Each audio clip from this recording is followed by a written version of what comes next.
64,000 is the median number of words per book. Average person reads about 200 words per minute. Simple math will tell us that is one book in 320 minutes. To accomplish this in 7 days, numbers say you would have to read for 45 minutes a day.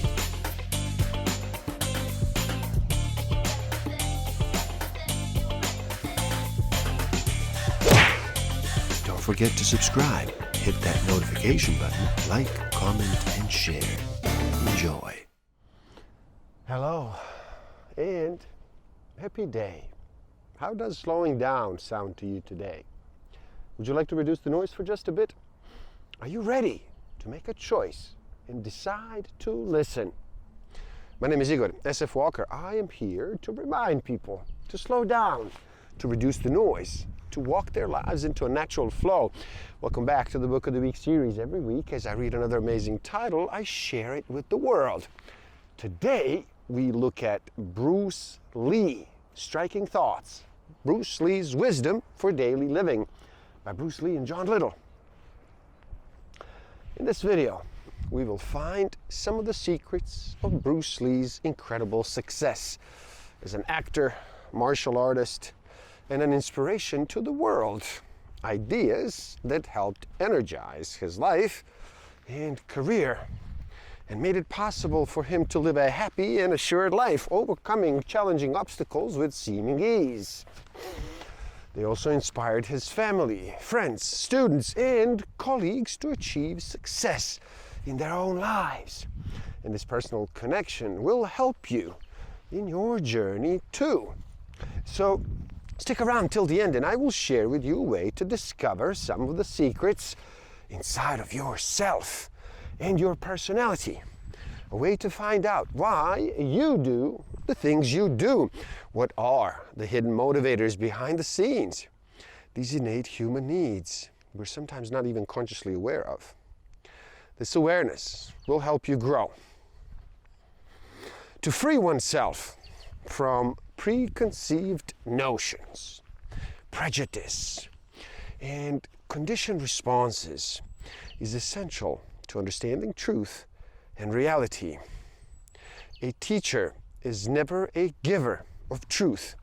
He's a guide, a pointer to the truth that each student must find for themselves.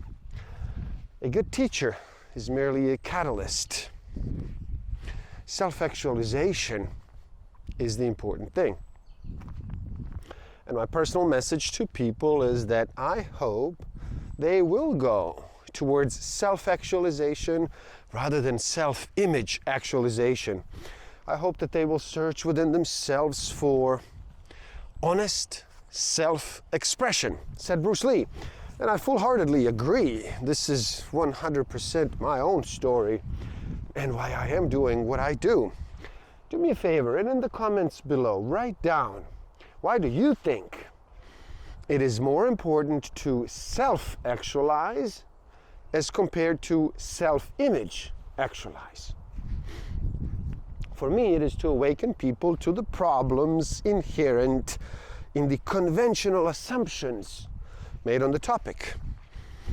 The result of Lee's statement is that the reader is now compelled to think for themselves about the issue, which leads the individual to produce their own answer. Lee always challenged his students, both in the classroom and through his writings, not to agree or disagree, but to grow. The process of search and inquiry, very important. But they must be followed with the alert understanding that because our assumptions and beliefs are in fact open to perpetual questioning, our conclusions don't hold any special or privileged status. They're merely staging posts on the road to further inquiries we must continue to make throughout our lives. The principle of life is never stagnation. It is a constant movement, unrhythmic movement, as well as constant change. Things live by moving. and gain strength as they go. So go bravely on, my friend, because each experience teaches us a lesson. Keep blasting, because life is such that sometimes it is nice and sometimes it is not. Life must be understood from moment to moment. Life is something for which there is no answer. It must be understood from moment to moment. The answer, we find, inevitably conforms to the pattern of what we think we know. Enjoy yourself. Remember, my friend, to enjoy your planning as well as your accomplishment, for life is too short for negative energy. Concentration is the root of all the higher abilities in man. Seek to understand the root. It is futile to argue as to which single leaf, which design of a branch, or which attractive flower you like. When you understand the root, you understand all its blossoming, the root versus the branches. What we are after is the root and not the branches. The root is the real knowledge. The branches are surface knowledge. Real knowledge breeds body feel and personal expression. Surface knowledge breeds mechanical conditioning and imposing limitation and squelches creativity. The law of harmony, in which one should be in harmony with and not in opposition to the strength and force of the opposition. This means that one should do nothing that is not natural or spontaneous.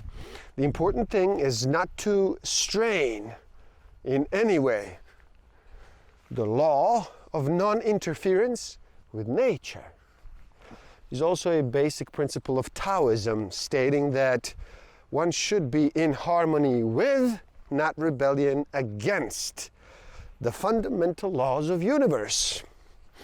Preserve yourself by following the natural bends of things and do not interfere.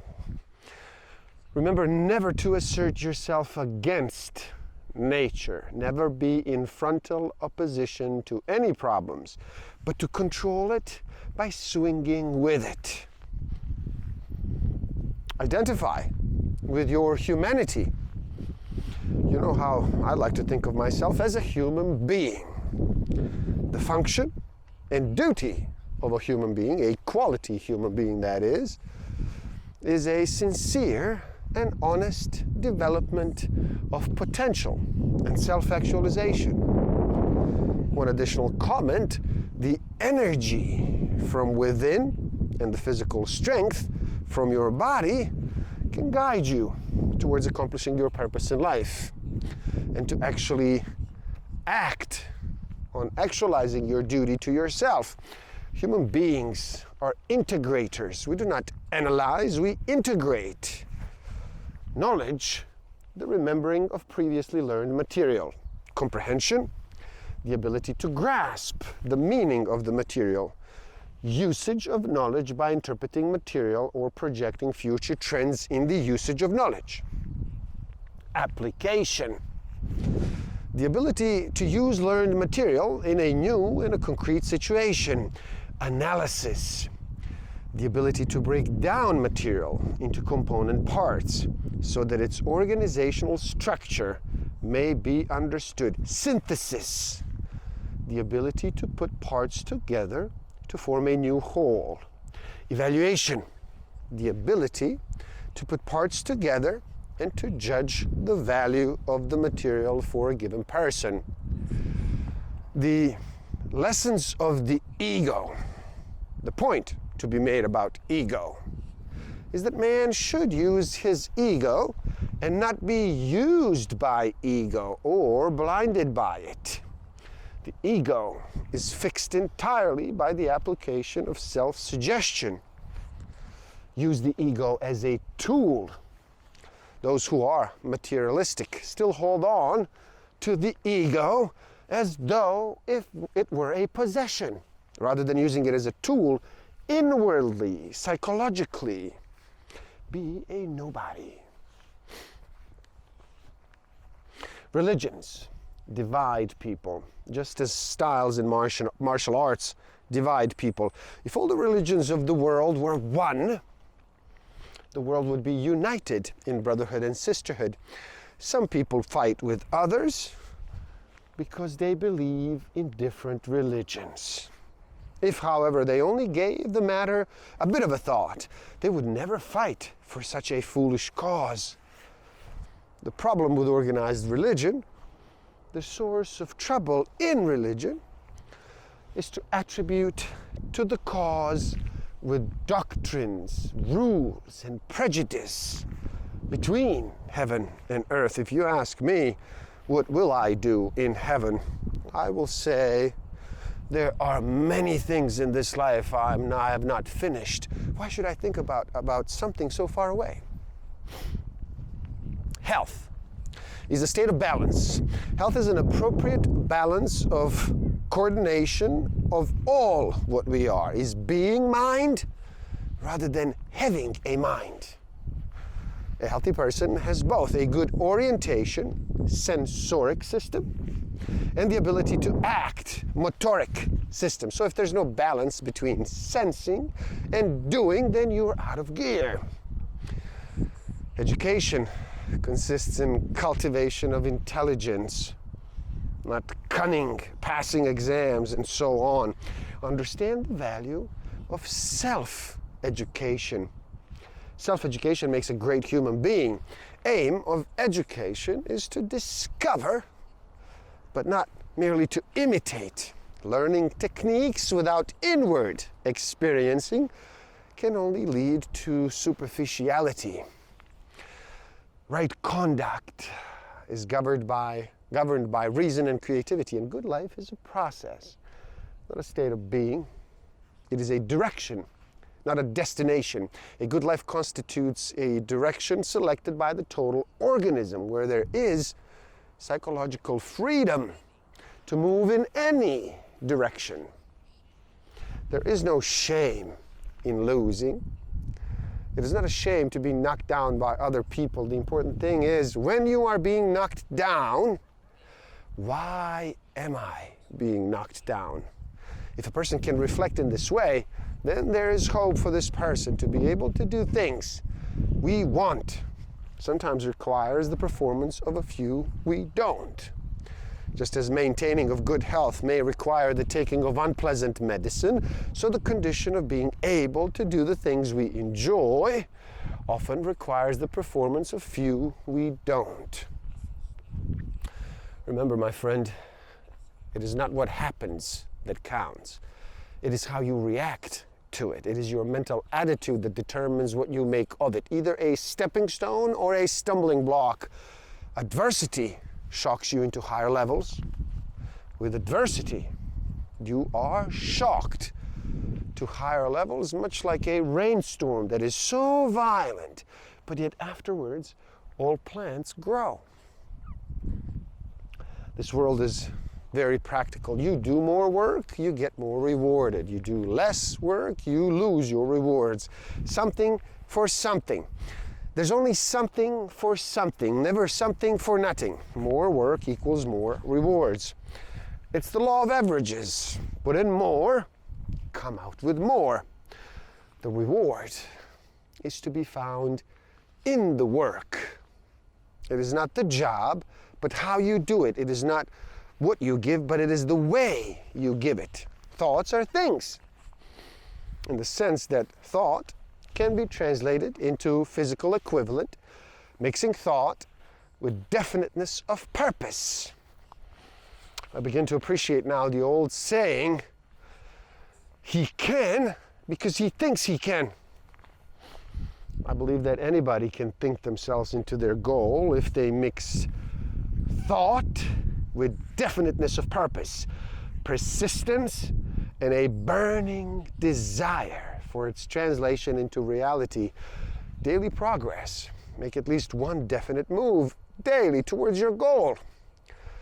The future can give you happiness. The past is history, and only the future can give you happiness. So everybody must prepare for the future and create their own future now. Be born afresh. Forget your mind and become one with the work. In all things, it is important to forget your mind and become one with the work at hand. Art requires creativity and freedom. Art lives where absolute freedom is. Because where it is not, there can be no creativity. Art has no ego rigidity. Art is not decorative. Art is not decoration, embellishment. Instead, it is work of enlightenment. Art, in other words, is a technique for acquiring liberty. Drop and dissolve inner blockage. A conditioned mind is never a free mind. Wipe away and dissolve all its experience and be born afresh. Keep your mind unconditioned by past conditioning. The more and more you are aware, the more and more you shed from day to day with what you have learned, so that your mind is always fresh, uncontaminated by previous conditioning. 3 keys: simplicity, directness, freedom. Freedom knows no past. To express yourself in freedom, you must die to everything of yesterday, beyond right and wrong. There's no such thing as doing right or wrong when there is freedom. Real freedom is the outcome of intelligence. Freedom is self-knowledge. Freedom lies in understanding yourself from moment to moment. Instead of establishing rigid rules and separatist thoughts, we should look into ourselves to see where our particular problems lie and our causes of ignorance. You see, ultimately, all type of knowledge simply means self-knowledge. You must look for the truth yourself and directly experience every minute detail for yourself. There is a liberating quality of self-knowledge when you are faced with looking at your own life with awakened eyes. You will have increased a bit in the knowledge of yourself. In other words, your mental and physical abilities will become clear to you, and knowledge of anything outside of yourself is only superficial and very shallow. A man is at its worst when he does not understand himself. Be truthful and honest. One must be truthful and honest in his approach. A constant, independent inquiry and not blindly following a certain blueprint laid out by others. Truth is where the problem is. We shall find the truth when we examine the problem. The problem is never apart from the answer. The problem is the answer. The understanding of the problem is the dissolution of the problem. I have to leave now, my friend. You have a long journey ahead of you, and you must travel light. From now on, drop all your burden of preconceived conclusions behind and open yourself to everything and everyone ahead. Remember, my friend, the usefulness of a cup is in its emptiness. And there you have it. Please, do help out. It is easy. Simply like this video so more people can enjoy it. Share it too. Spread the word. Leave a comment and share your thoughts. Subscribe to my channel and stay up to date. And the link to this book is in the description below, so buy it and read. Never stop learning, especially learning about yourself and nature. So gift yourself by taking the free human needs test on my website and find out what actually motivates you, what innate human need is driving all of your decisions and your behavior. And if you feel you are ready to improve your self-awareness, social awareness, self-management, and relationship management even further, do check out my Master of Life Awareness program. The links are in the description below. Thank you. Love and respect.